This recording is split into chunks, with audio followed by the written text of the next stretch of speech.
Text 27 and 28. Shutting out all external sense objects, keeping the eyes and vision concentrated between the two eyebrows, suspending the inward and outward breaths within the nostrils, and thus controlling the mind, senses, and intelligence, the transcendentalist aiming at liberation becomes free from desire, fear, and anger. One who is always in this state is certainly liberated. Being engaged in Kṛṣṇa consciousness, one can immediately understand one's spiritual identity, and then one can understand the Supreme Lord by means of devotional service.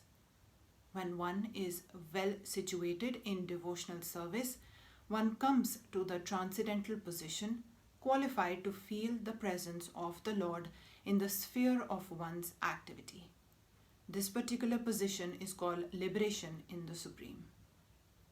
After explaining the above principles of liberation in the Supreme, the Lord gives instructions to Arjuna as to how one can come to that position by the practice of the mysticism or yoga known as Ashtanga Yoga, which is divisible into an eightfold procedure called Yama, Niyama, Asana, Pranayama, Pratyahara, Dharana, Dhyana, and Samadhi.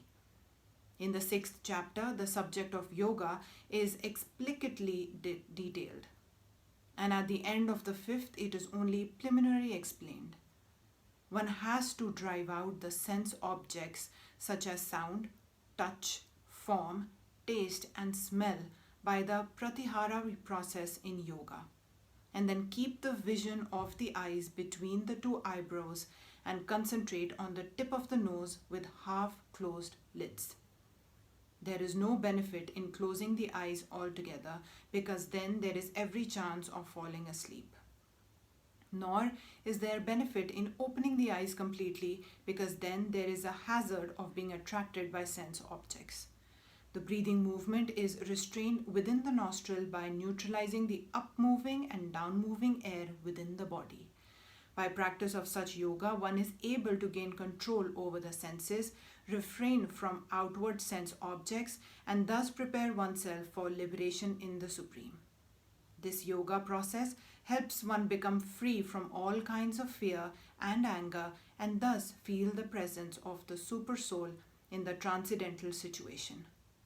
In other words, Kṛṣṇa consciousness is the easiest process of executing yoga principles. This will be thoroughly explained in the next chapter. A Kṛṣṇa conscious person, however, being always engaged in devotional service, does not risk losing his senses to some other engagement. This is a better way of controlling the senses than by the Ashtanga Yoga.